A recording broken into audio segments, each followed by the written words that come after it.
A little girl wrapped both arms around the elegant woman standing beside her father and whispered through happy tears, "Please don't leave us this time." The crowded children's hospital lobby fell completely silent. Dozens of strangers smiled through watery eyes, convinced they were witnessing a family finally reunited after unimaginable hardship. The woman froze, the successful CEO standing beside the exhausted single father, knowing that one simple sentence could correct the misunderstanding. Instead, she gently rested a comforting hand on the child's trembling shoulder and allowed everyone to believe they belonged together, never imagining that one quiet moment of compassion would change all three of their lives forever. If you believe in kindness, forgiveness, hope, and second chances, please take a moment to like this video, leave a comment, share this story with someone who needs encouragement today, and subscribe to our channel so you can continue sharing these emotional journeys with our community. Graham Mercer had spent the last 6 years living two completely different lives. By profession, he was the founder and CEO of one of the fastest-growing engineering firms in the Midwest, respected by investors, admired by competitors, and known for solving impossible business problems. Yet every afternoon, after leaving his office, expensive suits gave way to practical jackets, conference calls became homework sessions, and million-dollar negotiations were replaced with bedtime stories, packed lunches, and hospital appointments. His entire world revolved around his 8-year-old daughter, Nora, whose bright imagination somehow survived despite the fragile heart that had kept her in and out of hospital since birth. Graham had long ago accepted that success meant very little if he could not be there every single day for the one person who depended on him most. Nora's mother had left shortly after learning how difficult their daughter's medical journey would become. She had not been cruel so much as overwhelmed. Fear consumed her until running away seemed easier than staying. Graham never spoke badly about her because he refused to let bitterness become part of his daughter's childhood. Instead, he quietly carried both roles, celebrating birthdays alone, comforting nightmares alone, applauding school performances alone, and holding Nora's hand through every frightening medical procedure. Friends admired his strength without realizing how often he cried in the privacy of his car before wiping away every tear and walking back inside with another reassuring smile. Across the city, Vivian Caldwell had built a reputation as one of the youngest CEOs ever to transform a struggling healthcare technology company into an international success. Newspapers described her as brilliant, fearless, and emotionally distant. Investors praised her discipline. Employees respected her fairness but often wondered whether she ever allowed herself to slow down. Few people knew that years earlier she had lost her younger brother after a delayed medical diagnosis. That loss had shaped every decision she made, fueling her determination to improve hospital technology so fewer families would experience the helplessness her own family had endured. Her success had come at an enormous personal cost. Relationships faded. Friendships weakened. Work became the safest place to hide from grief that never completely disappeared. Their lives first crossed during a fundraising event supporting pediatric cardiac research. Graham attended because every breakthrough represented hope for Nora. Vivian attended because her company had funded several innovative monitoring systems. Neither expected anything beyond polite conversation. When Nora wandered toward an interactive medical exhibit, she accidentally knocked over a display filled with delicate demonstration equipment. Before panic could overwhelm her, Vivian calmly knelt beside the frightened child, assuring her that accidents mattered far less than frightened feelings. Graham hurried over, apologizing repeatedly while helping gather the scattered pieces. Instead of frustration, Vivian smiled warmly, surprising both father and daughter. The conversation that followed lasted only 15 minutes, yet something unusual lingered afterward. Graham was struck by how naturally Vivian spoke to Nora instead of speaking around her. Vivian found herself unexpectedly moved by the quiet devotion she witnessed between father and daughter. There were no dramatic declarations or grand performances. There was simply a father whose every glance reflected unconditional love. Weeks later they unexpectedly met again during another hospital visit. Nora recognized Vivian immediately and excitedly waved across the waiting room. Vivian had been visiting one of her company's partner hospitals when she noticed the familiar pair sitting together. She joined them for coffee while Nora colored pictures on a nearby table. That became another conversation, then another unexpected meeting, and eventually a comfortable friendship built around shared afternoons whenever schedules happened to overlap. Graham never pursued her romantically. Vivian never hinted at wanting anything beyond companionship. Yet Nora gradually began looking forward to those visits more than almost anything else. For a child who had spent much of her life surrounded by worried adults, Vivian brought something wonderfully different. She encouraged imagination instead of fear. She talked about inventions, dreams, funny childhood mistakes, and impossible adventures. She never treated Nora like a patient. She treated her like an ordinary little girl whose future stretched endlessly ahead. The misunderstanding happened several months later during one particularly difficult hospital appointment. Nora had experienced an unexpected medical setback that required additional testing. Graham had barely slept for 3 days. Vivian happened to arrive at the hospital for a board meeting and learned about Nora's condition from a familiar nurse. Without hesitation she cancelled every meeting and went upstairs. When Nora saw her entering the room, relief spread across her exhausted face. She reached toward Vivian instinctively, needing comfort from another familiar adult. Together, Graham and Vivian sat beside her hospital bed through hours of uncertainty. Later, while helping Nora walk slowly through the hospital corridor for gentle exercise, they encountered several volunteers organizing family support activities.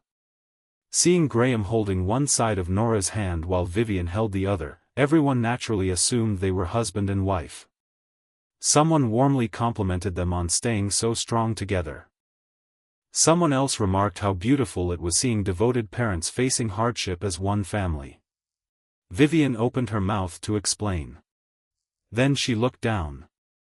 Nora was smiling more brightly than she had smiled all week. For perhaps the first time in years, the little girl looked completely safe.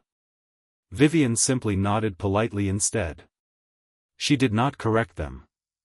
The rumors spread surprisingly quickly throughout the hospital. Nurses smiled knowingly. Volunteers welcomed them together.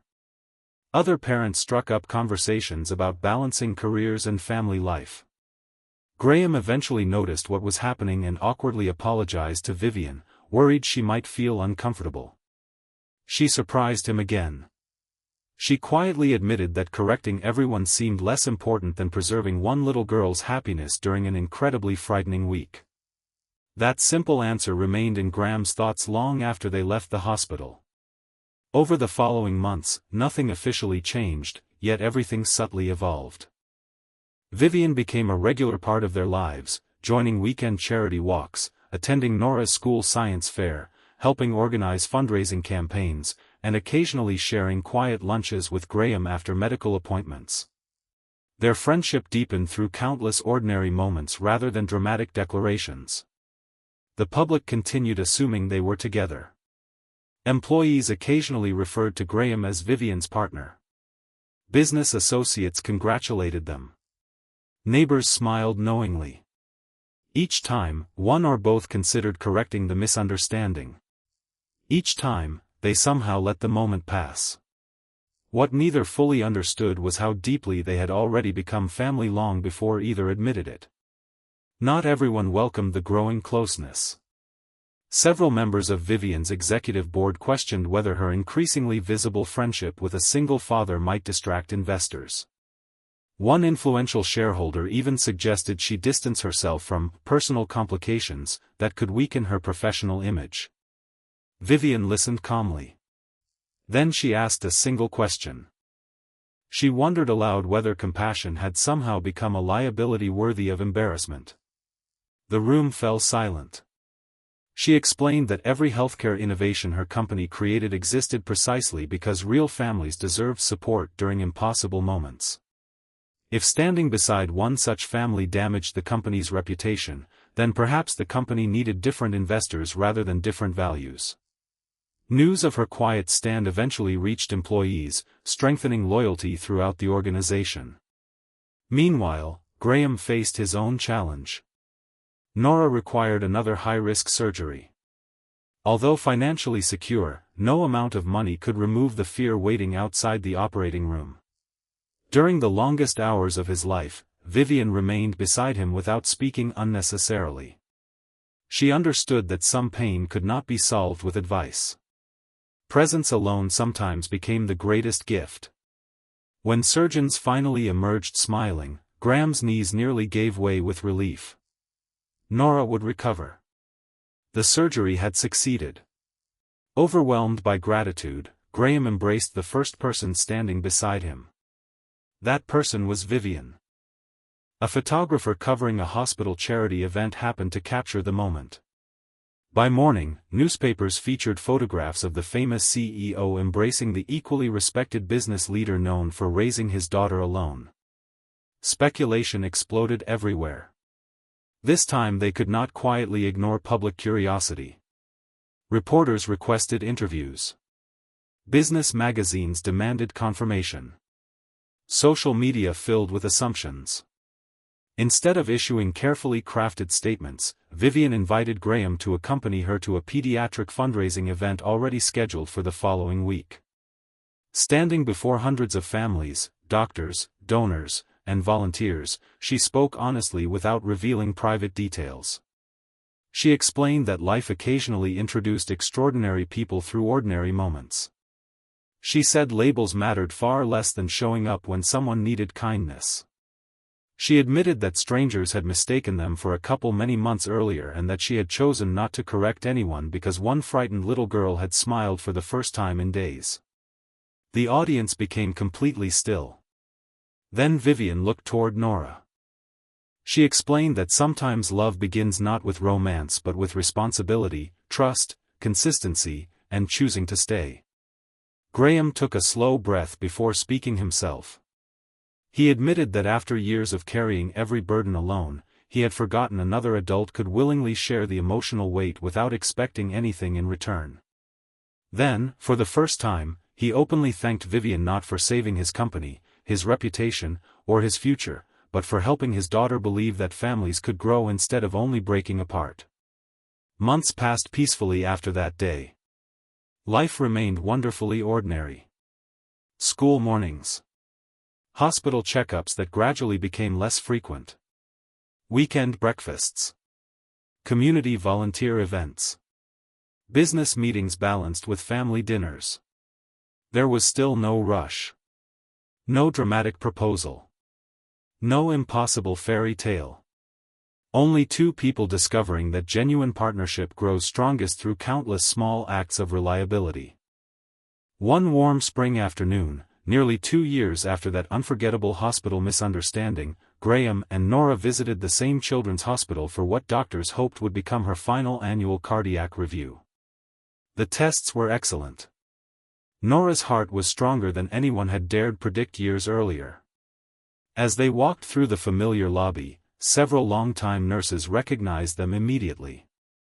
One smiling volunteer laughed gently before asking whether they had ever officially become the family everyone had assumed they were from the beginning. This time Graham looked toward Vivian. She smiled back. Neither needed strangers to define their relationship anymore. He quietly reached for her hand. She gladly held it. Nora wrapped her arms around both of them, laughing so brightly that everyone nearby joined in. The misunderstanding had disappeared. The truth had become even more beautiful. Before we reach the end of this journey, we'd love to hear from you. Please leave a meaningful comment telling us whether you believe one act of quiet kindness can completely change someone's future, or share a moment when compassion unexpectedly transformed your own life. If this story touched your heart, please like this video, leave a meaningful comment, share it with someone who needs hope today, and subscribe to our channel so you never miss another emotional journey. As they stepped outside beneath the bright afternoon sun, Graham realized that the greatest victories in life rarely arrived through wealth, titles, or public recognition. They arrived through the people who quietly chose to remain beside us when walking away would have been easier. Vivian discovered that healing another family had gently completed the healing her own heart had been waiting for since losing her brother. Nora grew up knowing that love is not defined by perfect beginnings but by faithful presence, patient compassion, and the courage to stay. And every person who had once mistaken them for a family had unknowingly seen something true long before they themselves were ready to believe it, because sometimes the heart recognizes home before the mind finds the words to explain it.